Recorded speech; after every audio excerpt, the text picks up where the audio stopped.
November 3rd, 1977. Graceland. Priscilla Presley stood alone in Elvis's recording studio, dust particles floating in the afternoon light streaming through the window. She'd been avoiding this room for almost 3 months, but the estate lawyers needed an inventory of every tape, every recording, every scrap of unreleased material. She picked up an unmarked reel from the bottom shelf, its edges worn, no label, just a strip of masking tape with faded numbers. August 14th, 76. She threaded it onto the player, pressed play, and heard Elvis's voice fill the room. A song she'd never heard before. Raw, vulnerable, heartbreaking. And then, 2 minutes and 37 seconds in mid-verse, mid-breath, it just stopped. The silence that followed wasn't peaceful. It was violent, like someone had ripped the ending away. Priscilla's hand froze on the stop button. The studio was completely silent now except for the soft mechanical whir of the tape reel spinning empty. She rewound it and played it again. Same spot, same abrupt ending. Elvis was singing about drowning, about reaching for something just out of reach, about the water rising and nobody hearing him call for help. And then nothing, just dead air and the hiss of blank tape. Her heart was pounding. She'd lived with Elvis for years. She knew his voice better than her own. And this wasn't a technical malfunction. This wasn't a tape that had been accidentally erased or damaged. This was a recording that had been deliberately stopped. Someone had hit pause in the middle of Elvis's confession and never pressed record again. The last lyric before the silence haunted her. I'm going under and nobody knows my name. Not nobody knows my pain or nobody knows my shame. My name. As if Elvis Presley, the most famous man in the world, had become invisible to himself. As if the person inside the jumpsuit and the sunglasses had drowned years ago and nobody had noticed. Priscilla sat down on the studio floor, the tape still spinning, and tried to remember August 1976. Where had Elvis been? What had been happening? And why had this recording been hidden on an unmarked reel in the back of a shelf where nobody would find it? August 14th, 1976. American Sound Studio, Memphis, Tennessee. The same studio where Elvis had recorded Suspicious Minds, and in the ghetto 7 years earlier, back when he still believed he could save his career with the right song. He'd booked the studio for 3 nights, telling his producer Felton Jarvis that he had new material, original stuff, songs that meant something. Felton had been skeptical. Elvis hadn't written anything in years. He sang other people's songs, collected publishing royalties, and let the Colonel handle the business. But Elvis had insisted. I need to record this before I forget how it goes, he told Felton on the phone. His voice had sounded strange, desperate, like a man who knew he was running out of time. The session was scheduled for midnight. Elvis's preferred recording time had always been late at night when the world was quiet and the pressure felt less suffocating. The musicians arrived first. James Bayton on guitar, Jerry Sheff on bass, Ronnie Toot on drums. The same guys who'd been with Elvis through the Vegas years, watching him gain weight and lose focus and forget lyrics on stage. They set up their instruments and waited. The Jordanaires were there too, the backup singers who'd been with Elvis since the 50s. They stood in the corner, smoking cigarettes, whispering about how Elvis had canceled 3 shows that month, how he was eating pills like candy, how he'd fallen asleep on stage in July and had to be carried to his dressing room. At 12:47 a.m., Elvis walked into the studio. Everyone went quiet. Not the respectful silence of professionals waiting for instructions. The worried silence of people watching someone they loved fall apart.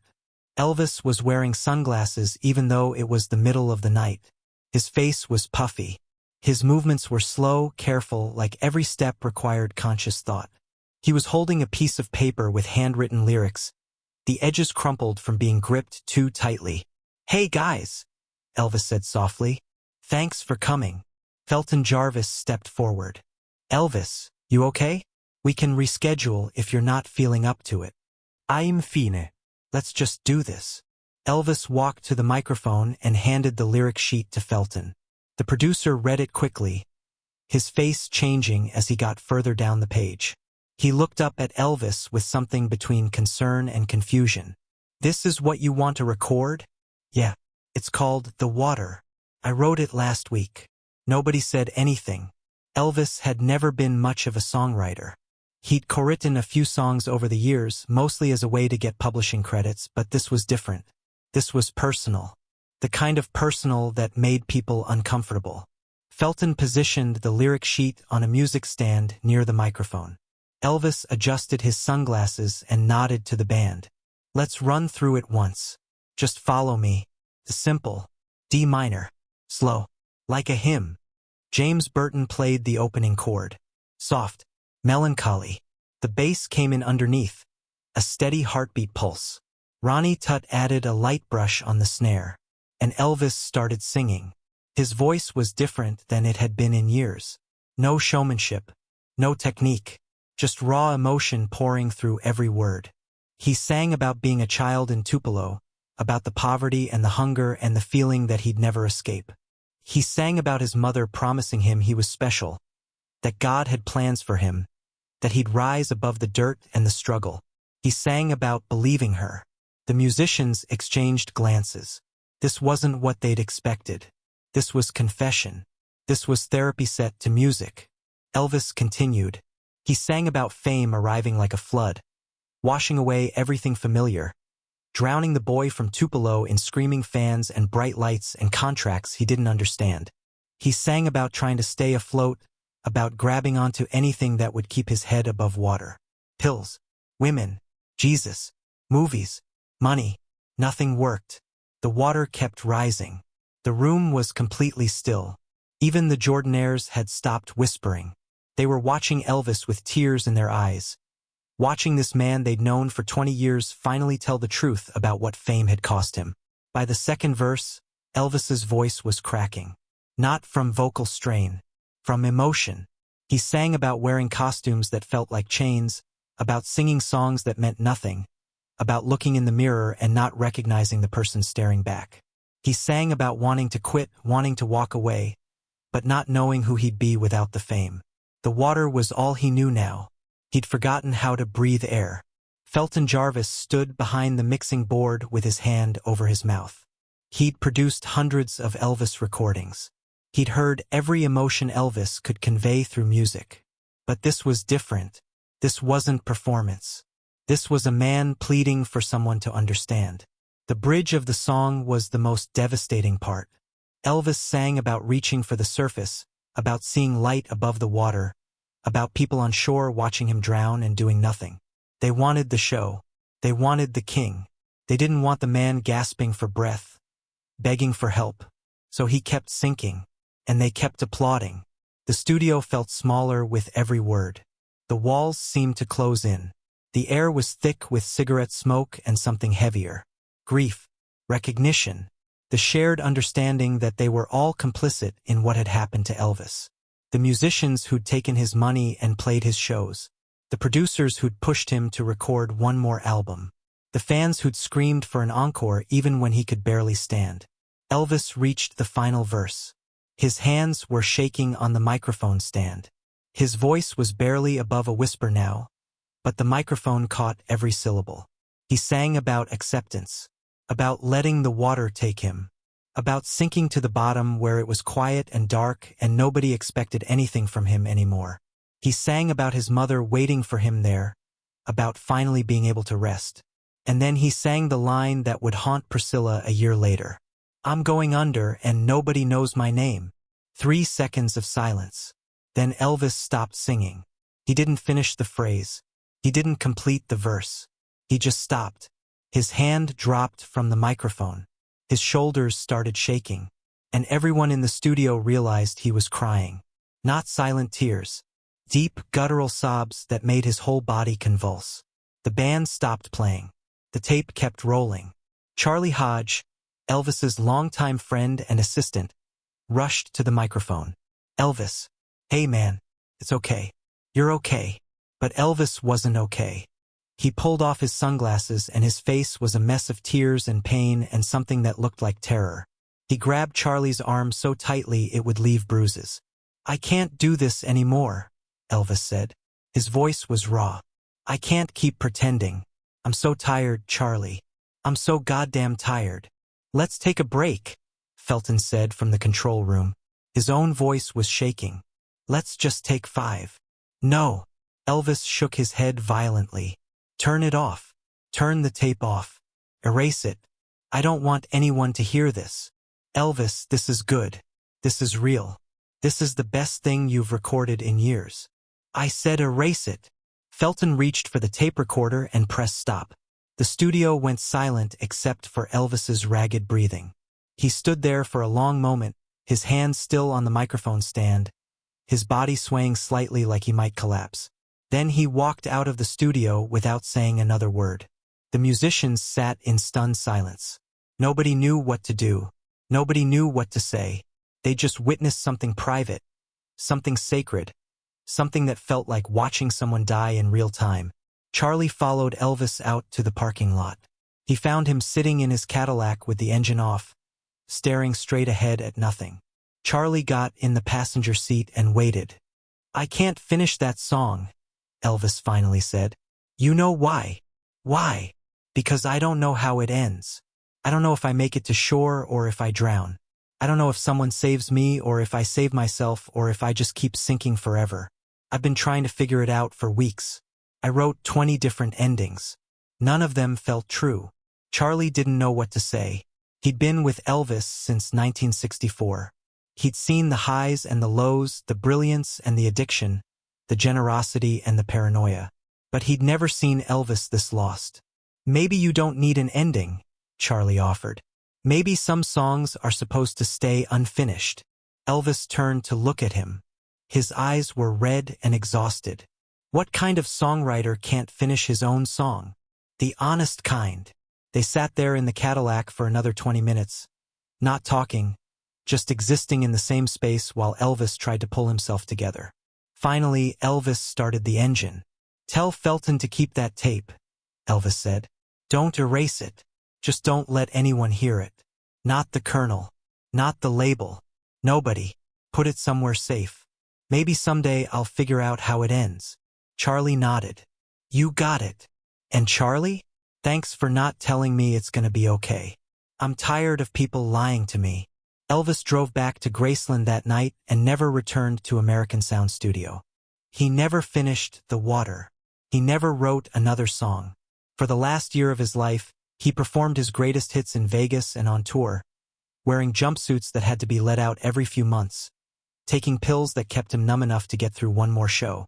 But he thought about that unfinished song constantly. In interviews during his final year, he'd sometimes mention that he was working on new material, original stuff, songs that meant something. Nobody believed him. Everyone assumed it was just talk, just Elvis trying to convince himself he still had something to say. What they didn't know was that Elvis kept trying to write the ending. He filled notebooks with possible final verses. He'd wake up at 3 in the morning with an idea and scramble to write it down before the pills kicked back in and he forgot. He recorded voice memos into a tape recorder Priscilla had given him, singing different endings into the darkness of his bedroom, trying to find the truth. None of them worked. Every ending felt like a lie. The hopeful endings where he made it to shore felt like fantasy. The tragic endings where he drowned felt like giving up. The ambiguous endings where he just kept swimming felt like cowardice. He was trapped in the middle of his own song with no way forward and no way back. Felton Jarvis kept the tape exactly where Charlie told him to put it, in an unmarked case, on a back shelf, away from the Colonel's inventory lists and the record label's accounting. It was Elvis's secret, his unfinished confession, the one piece of his soul he'd managed to keep private. 3 months before Elvis died, he called Felton at 2 in the morning. His voice was slurred from medication, but his words were clear. That song we recorded, The Water, you still got it? Yeah, Elvis, it's safe. Good. Don't ever release it. I mean it. After I'm gone, when they're going through everything, don't let them find it. That song doesn't get an ending. Some things are supposed to stay broken. Felton promised. And he kept that promise.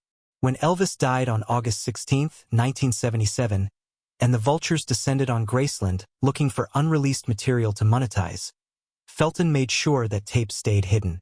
He told the estate lawyers he'd inventoried everything. He told the Colonel there was nothing worth releasing. He lied to protect Elvis's final wish. But he couldn't protect it forever.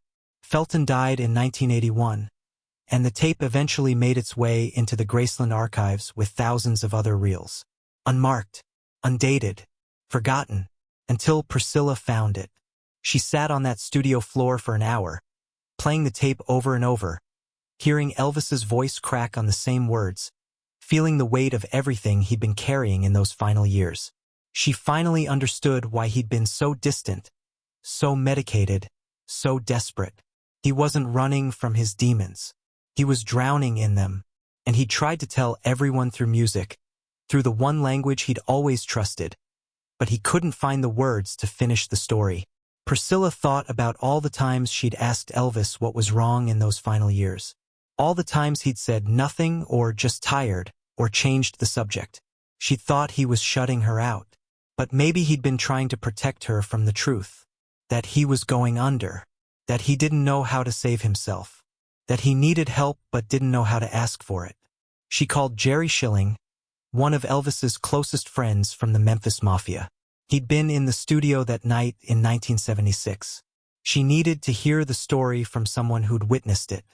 "You found the tape," Jerry said when she told him. It wasn't a question. Why didn't anyone tell me about this? Why didn't someone try to help him? Jerry was quiet for a long time. "Priscilla, we tried. We all tried. But Elvis was drowning in plain sight. He was drowning on stage in front of thousands of people, and everyone just thought it was part of the show. The pills, the weight, the confusion. Everyone thought he'd pull through like he always did. But that song, when he sang that song, we all knew. We knew he was telling us he wasn't going to make it. And we didn't know how to save him. What was the ending supposed to be? Did he ever tell anyone? He told me once, about a month before he died. We were sitting by the pool at Graceland. He was pretty out of it, but he started talking about the song. He said the ending should have been silence, just like how it is now. He said the most honest ending was no ending at all, because he didn't know if he was going to survive. Nobody does. We're all in the water. We're all trying to keep our heads up. And none of us know for sure if we'll make it to shore." Priscilla closed her eyes. She could see Elvis so clearly, standing in front of that microphone in August 1976, trying to sing his way out of drowning, realizing mid-verse that there was no melody that could save him. Some truths can't be finished. Some confessions don't have resolutions. Some songs end in the middle because that's where the singer runs out of breath. In the years after Elvis's death, a few people who'd been in the studio that night would occasionally mention the unfinished song in interviews. They'd talk about Elvis recording something raw and personal in 1976. They'd say it was the most honest thing he'd ever done. But the tape remained unreleased, locked away in the Graceland archives, protected by Priscilla's instructions that it never be commercialized or exploited. A bootleg copy allegedly surfaced in 1985. Someone claimed to have a recording of The Water, incomplete ending and all.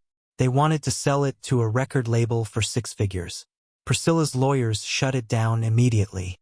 That song was sacred.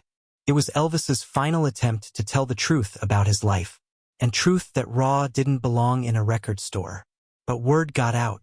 Elvis fans started talking about the legendary unfinished song. The one where he'd broken down in the studio. The one that was too honest to release. It became myth. People speculated about what the lyrics might have been, what the ending was supposed to say. Some fans claimed the silence at the end was intentional, that Elvis was making a statement about the emptiness of fame. Others said it was tragedy, that Elvis had been too broken to finish his own confession. They were both right, and both wrong. The truth was simpler and sadder. Elvis had run out of words because he'd run out of hope. He'd reached the end of what he could say about his pain, and there was nothing left but silence. Lisa Marie Presley, Elvis's daughter, asked Priscilla about the tape when she was 25. She'd heard the stories. She wanted to know if her father had really recorded a song about drowning. Priscilla played it for her. Once, in the Graceland studio, the same room where Elvis had recorded so many albums, where he'd built his empire one take at a time. Lisa Marie listened to her father's voice pouring out of the speakers, heard him confess his exhaustion and his fear, heard the moment he stopped singing and started crying. When the tape ended, Lisa Marie sat in silence for a long time. Finally, she spoke. He knew. He knew he wasn't going to make it. I think he did, Priscilla said quietly. I think that's why he couldn't finish the song. Because he knew the ending, and it was too painful to sing out loud. What happened to all the endings he tried to write? The notebooks and the voice memos? I burned them. All of them. Your father wanted that song to stay unfinished. He said some things are supposed to stay broken. I'm honoring that wish. Lisa Marie nodded. She understood. Sometimes the most powerful statement you can make is to leave something incomplete. To let the silence speak for itself. To trust that people will understand the ending even if you never sing it. The Water remains unreleased to this day. Locked in the Graceland archives. Protected by the Presley estate. A song without an ending. A confession without resolution. The most honest thing Elvis Presley ever recorded. Preserved in amber exactly as he left it. 2 minutes and 37 seconds of raw truth, followed by silence. Music historians occasionally ask for access to the tape. They want to analyze it, transcribe the lyrics, understand what Elvis was trying to say. The answer is always no. That song wasn't meant to be studied. It was meant to be felt. And some feelings are too private to turn into academia. But the legend of the unfinished song has taken on a life of its own. Songwriters talk about it in interviews as the ultimate example of artistic honesty. The courage it takes to start a confession and the wisdom it takes to know when to stop. Some say Elvis's greatest recording wasn't Heartbreak Hotel, or Suspicious Minds, or Can't Help Falling in Love. It was a song almost nobody has heard. A song that ends in the middle of a verse because that's where the truth ran out. In 2002, 25 years after Elvis's death, the Memphis Music Foundation proposed a memorial dedicated to unfinished works. Songs that were never completed. Albums that were never released. The art that died with the artist. They wanted to call it the Water Foundation, in honor of Elvis's confession. Priscilla approved the name but asked that the details remain vague. The foundation exists today, helping musicians who are struggling with addiction and depression. Saving the ones who are drowning. Finishing the work Elvis couldn't complete for himself. Every year on August 14th, the anniversary of that recording session, a small group of people who were there that night gather at American Sound Studio. James Burton. Jerry Schilling. One of the Jordanaires who's still alive. They don't play the tape. They don't talk about what happened. They just sit in silence for 2 minutes and 37 seconds. Remembering the night Elvis tried to save himself through music and discovered that some truths are too heavy to carry alone. The ending Elvis never wrote. The verse he never sang. The resolution he never found. It lives in that silence. In the space between the last word and the tape running out. In the question that hangs in the air. Did he make it to shore or did he drown? We know now how Elvis's story ended. August 16, 1977. Graceland. He didn't make it. The Water won. But the unfinished song suggests something more complicated. That drowning isn't a moment. It's a process. It's every day you wake up and choose to keep swimming even though you're exhausted. It's every night you go to sleep wondering if you'll have the strength to try again tomorrow. Elvis fought that battle for 42 years. He made it further than most people could have. He kept swimming through poverty and fame and addiction and loneliness and pressure that would have destroyed anyone else. He kept going even when he wanted to stop. Even when he couldn't see the shore anymore. Even when he forgot what air tasted like. That's what The Water was really about. Not giving up. Not surrendering. Survival. The song doesn't have an ending because the struggle doesn't end. You just keep swimming. You keep your head above water one more day. And maybe that's enough. Maybe that's the only ending any of us get. Sometimes the bravest thing you can do is admit you're drowning. To sing it into a microphone at midnight in Memphis. To let your voice crack on the words. To stop mid-verse because you don't have the answer yet. Elvis did that. He told the truth even though it terrified him. He started the confession even though he couldn't finish it. And maybe that's what courage looks like. Not having all the answers. Just being honest about the questions. Have you ever started something you couldn't finish? Have you ever told a truth that had no resolution? Have you ever been in the middle of your own water, swimming hard, not sure if you'll make it to shore? Elvis understood that feeling. He lived it every day, and he tried to tell us through the only language he knew, music. If the story moved you, think about the people in your life who might be drowning right now. The ones who seem fine on the surface but are struggling underneath. The ones who need someone to notice they're going under. Reach out. Ask them how they're really doing. Listen to what they're not saying. Be the person who throws them a rope. Share this with someone who needs to know they're not alone in the water. Leave a comment about a time when you felt like you were drowning and someone helped you keep swimming. And if you want more stories about the moments that reveal the truth behind the legends, about the songs that never made it to the radio but maybe mattered more than the hits, subscribe. These stories deserve to be remembered. Even the unfinished ones. Especially the unfinished ones.